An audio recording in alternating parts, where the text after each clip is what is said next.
Property. You were a farmer in Northumbria, living a quiet life until the longships appeared on the horizon. They came at dawn, when the mist still clung to the river. By noon, your village was ash. They burned your home. They killed your father when he tried to fight back with a pitchfork. They put you in chains and threw you in the belly of a ship. Now you row. Your hands are blistered and bleeding. Your back is striped with welts from the overseer's whip. You pull the oar in rhythm with 50 other broken men. The smell below deck is unbearable. Sweat, blood, vomit, and human waste. You eat scraps, stale bread and fish guts when you're lucky. You sleep in your own filth, chained to the bench. You are cargo that happens to be useful. The Vikings don't hate you. They don't even see you. You are a tool, like the oar you pull. If you stop rowing, they throw you overboard. If you try to escape, they hamstring you and make you crawl for the rest of your miserable life. Some thralls are sold at the markets in Hedeby or Dublin. Some are worked to death on Scandinavian farms, clearing rocks from frozen soil until their hearts give out.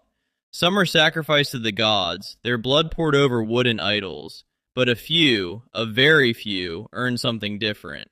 You row harder than anyone. You don't complain. You learn their language. You start to think like them. One day, a warrior notices you. He sees something useful in your eyes. He cuts your chains and hands you a spear.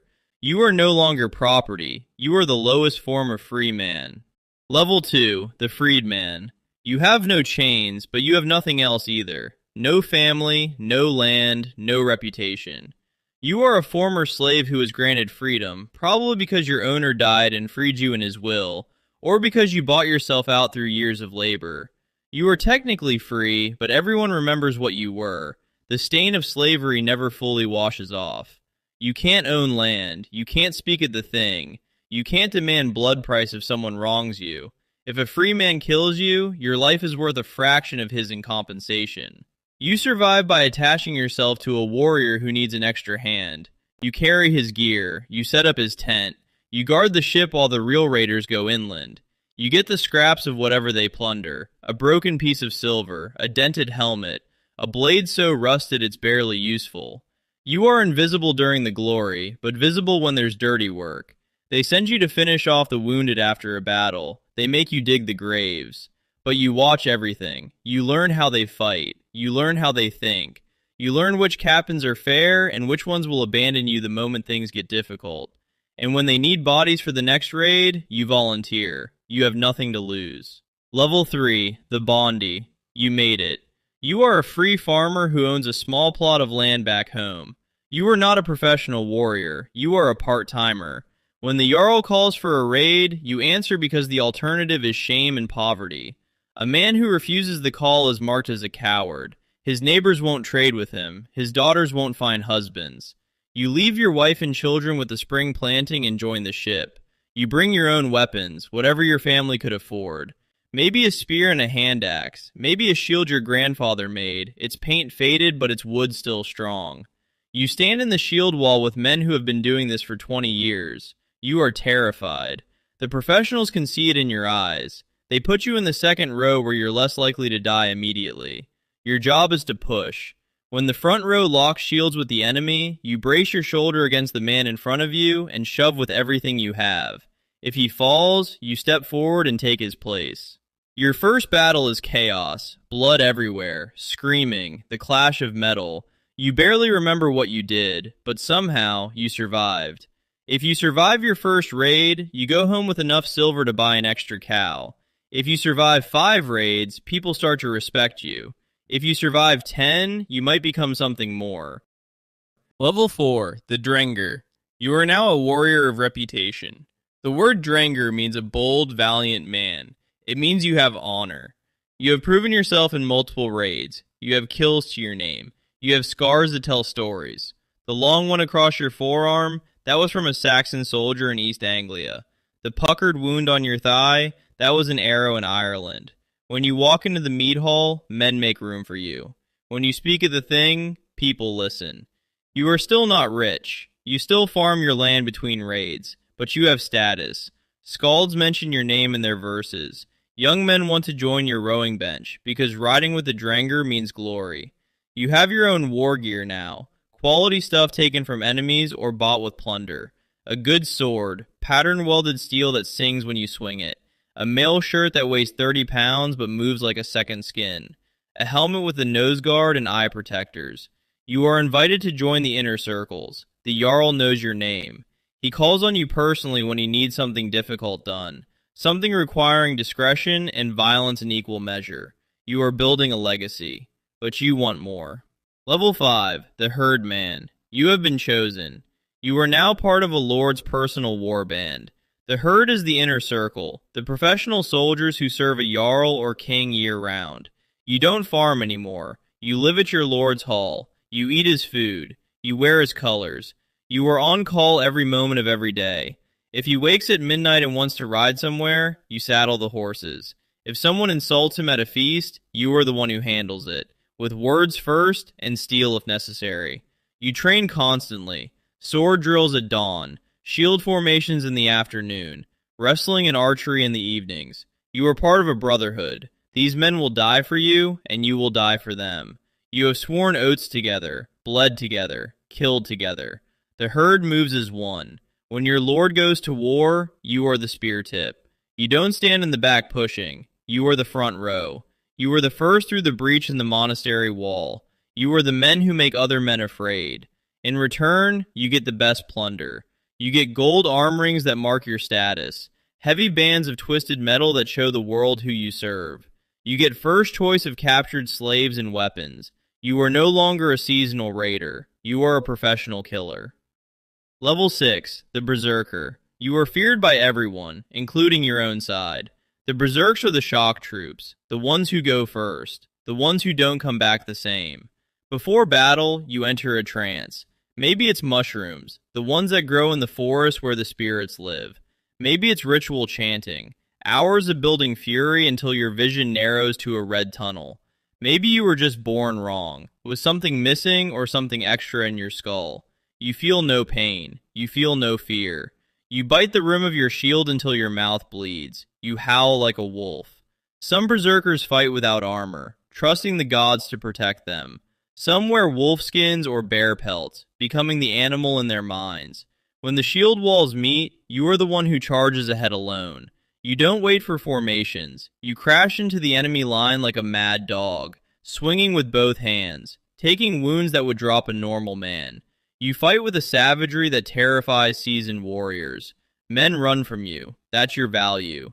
You break the enemy's will before the real killing starts. But there's a cost. Normal men don't trust you. They don't sit next to you at feasts. They don't turn their backs to you, not even your sworn brothers. When the battle rage fades, you are often wounded and exhausted, vulnerable as a child. Some berserkers don't come back from the trance. They attack their own allies. They have to be put down like rabid animals. This is a role for men who don't expect to die in bed. Level 7, the Steersman. You are the navigator. The Vikings cross open ocean in wooden ships using nothing but the sun, the stars, and knowledge passed down through generations. You can read the waves. You know what different swells mean, which currents pull toward land, and which push toward death. You can smell land before you see it, the particular scent of trees and soil carried on the wind. You know that certain birds mean the coast is nearby. You know that the water changes color over shallow banks, and that fog forms in particular ways near islands. You carry secrets that can't be written down, the courses to Ireland, to England, to the rich monasteries in Francia. You are the reason anyone survives the crossing. A bad steersman gets everyone killed on the rocks or lost in the endless gray Atlantic. A good steersman finds the undefended monasteries, the river mouths that lead deep into enemy territory where the real wealth waits. You stand at the stern with your hand on the side rudder. You call out the rhythm to the rowers. You make the decisions that save or doom the ship. In battle, you are the last line of defense. You stay with the ship. If the raid goes wrong, you are the one who gets the survivors home. Every captain wants a good steersman. They will pay extra to keep you. They will kill to take you from a rival. Level 8, the ship captain. You command a single longship and her crew of 60 men. This is yours. Maybe you built it yourself with inherited wealth, spending 2 years selecting the right oak, bending the planks with fire and steam. Maybe you captured it from a rival in a boarding action that left half your men dead. Maybe your Jarl gave it to you as a reward for loyal service, a sign of his trust in your rising status. Either way, you are now responsible for everything. You choose the crew, you pick the targets, you decide when to fight and when to run. You take the largest share of the plunder, but you also take all the blame when things go wrong. If your crew starves, it's your fault. If they die in a foolish attack, their families come to you for blood price. You need to balance aggression and caution. Raid too little and your men will leave for a captain with more ambition. Raid too much and you'll get them all killed. You negotiate with other captains. You make alliances. You share information about which coasts are well defended and which are ripe for plunder. You are a small business owner in the murder industry. Level 9, the Herseer. You are a local chieftain. Back home, you control a district. You have multiple ships under your command, 3 or 4 longships and their crews. You collect taxes from the farmers in your territory. You administer justice at the local thing, settling disputes over land, cattle, and blood feuds. You are the government, the military, and the economy all in one person. When the Jarl calls for war, you bring your ships and your men. You are a mid-level commander now. You don't row anymore. You don't even fight in the front line unless things get desperate. You stand on an elevation and direct the battle. You send runners with orders. You watch for the enemy's weakness and exploit it.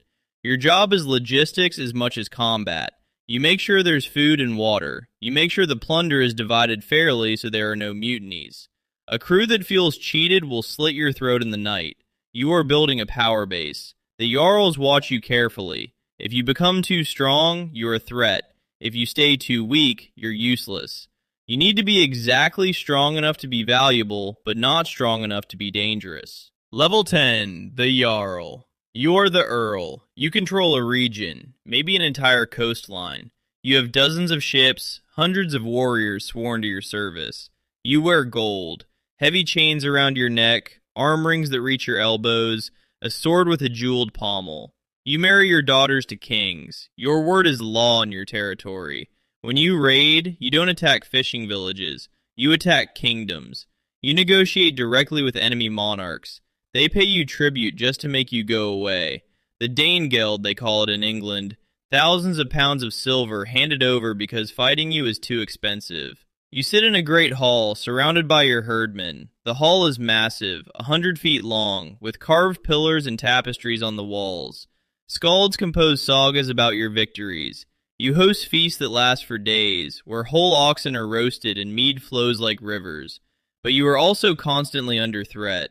Other Jarls want your territory. Your own family might want your seat. Vikings don't have primogeniture. When you die, your sons will fight each other for the inheritance.